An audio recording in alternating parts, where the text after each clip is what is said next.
I'll start with the question. How many of your car's upgrades are really improve your performance and how many are just because it looks expensive, cool and fancy?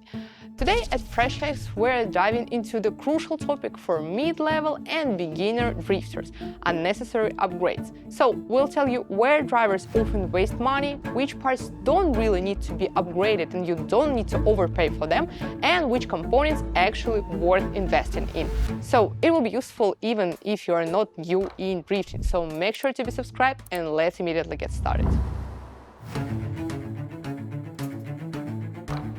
Spoiler alert! The third of drift builds around the world waste money on parts that don't actually improve their performance. There's the common belief that the more custom and upgraded car is, the better is the performance. So beginners in this case often rush to install the pro components right away from the level up fast. So they're skipping step-by-step path. Like powerful brakes, expensive suspension setup, boosted engine. But you know, without real driving experience, these modes not even wreck your budget. They can do really the break of the car setup and create the endless cycles of the repair and tweaks. We actually believe that cars should drive as long as possible and repair and break as little as possible. And it needs to grow gradually with the real needs and skills of the driver, not ahead, and not overwhelm the driver.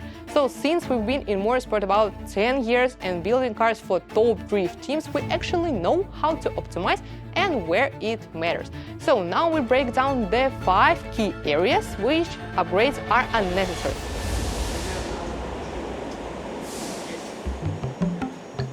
At the first glance, everything related to the motorsport seems to face extreme stress and braking system feels like something that needs to be upgraded too. But you know, in drifting, brakes are actually not the top priority. We've previously uploaded the episode of which components matter the most for different racing disciplines, and you can check this video like somewhere over here. But when it comes to the drifting, brakes upgrades are relevant only in one case, only when you're pushing your car at the high speed and the large track. Of course, it's essential to make sure that your braking system is functional properly, like pads or calipers are in a good condition. It's essential. No leaks and no failure. But investing in a high-end performance braking kit with the mid-level driving is just not necessary. To be clear, we're talking specifically about drifting. So in rally or in circuit, upgraded brakes are absolutely crucial. The only way where the motorsport grade braking system makes sense is the weight reduction. We actually weighted our stock brakes and brake disc on our Baby Z that we used, and they came about 62 kilograms. And then we compare it to the Wheelwood setup. It's the lightweight and the same car, and it turns out that it's 27 kilograms. So all in all, we got rid about 35 kilograms only from this swap. So honestly, if you're choosing between components to spend money for and focus your attention, just leave the braking system and upgrade it for later. There are far more important areas to improve first.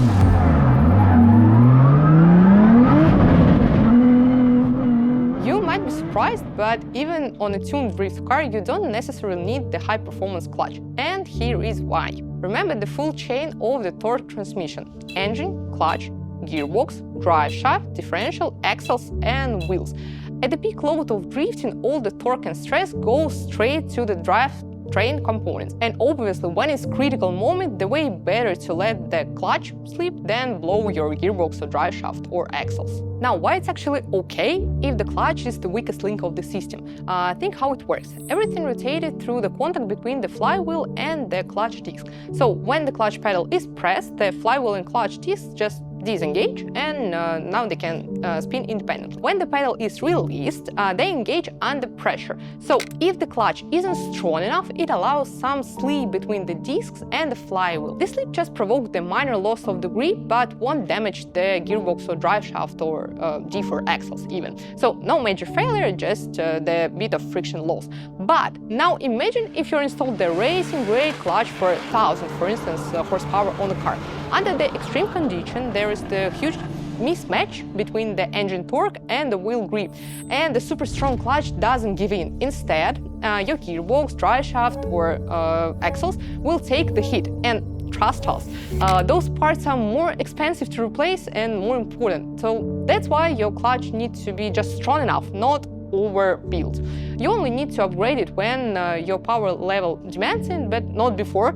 And we're coming to the main core idea that it was in the start. Your car should evolve in your driving skills, not ahead of them. And the second important point about the clutch. Remember, if you have the stock transmission, never ever please install the non-damped clutch. Here is why. A non-damping clutch has a tougher and sharper feel, and it slips less, so it can hold more torque. But factory cars, they come with a damping clutch, so it's softer and easier for the gearbox due to the special springs inside. So when you're running the stock gearbox, don't waste your money on the fancy multi-plane and solid clutch. Instead, go for dampened clutch with 1 or 2 maximum beats.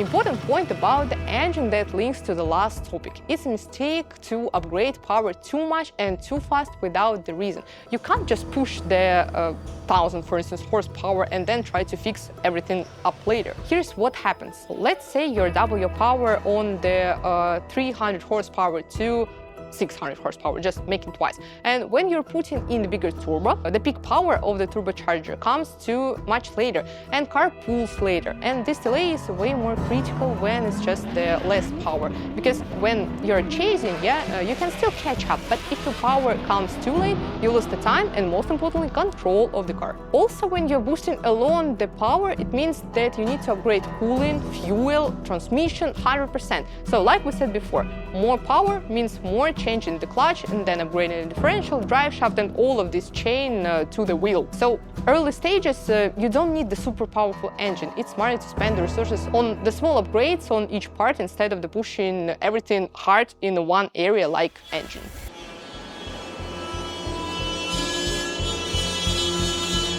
Suspension is one of the most important parts in car and especially in drifting, and it seems like every upgrade here is necessary. But let's break down in this too. Of course, it's the first thing to upgrade, and it's usually improving the suspension performance. The first thing is to install the coilovers that handle the heavy loads as stock setup. So the stock car doesn't really design for it. Along with that, you need to increase the steering angle for the front wheels to give the car more control and more precision in drift. But now let's go step by step on where we can save money in this case in suspension too. Body roll. The first thing that you need to make the suspension stiffer with the lower springs and the coilover. That's enough to start tuning, and it feels like setup without full suspension kit. It's okay, so you don't need the full suspension kit. And the second is steering angle. It's okay for pro level cars and tracks, and in this case you need 60 or 65 degrees of the front wheel angle, but for intermediate level it's a good idea to keep the stock angle. It's around 30-35 and just increase it by 20% by removing the steering angle limiters, modifying the geometry, for instance, of the steering knuckle, or extending the tie rods, etc. Because otherwise you risk to get the steering lock in a bit angle. It's when the tie rod reaches its limit and then steering wheel start to jam. And the only real way to fix it is adjust to rack position and using the special spherical point to shift the tie rod in a proportion of the modified position of the steering knuckle. All in all, the adjustable suspension won't make things worse, of course, but it's much important for the driver to get the experience making the smooth transition from the stock part to the sport one. You grow step by step, adapting, swapping control arms, tuning spring settings, and so on. So before moving to the sport one and fully adjustable suspension setup that will allow the wide range of the tuning option, you need to feel each component and clearly just build your own suspension setup later on. And by the way, we have the suspension parts available in our marketplace, so feel free to check it, and link will be here so you can find all the essential over there.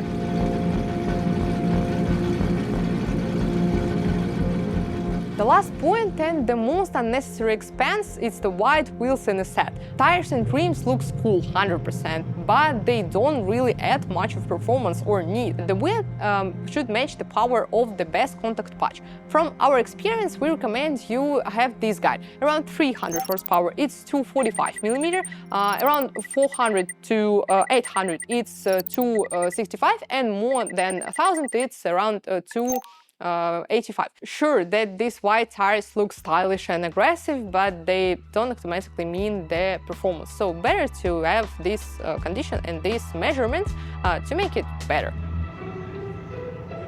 Sometimes, as you see, the best upgrade is a smart tuning of the stock parts.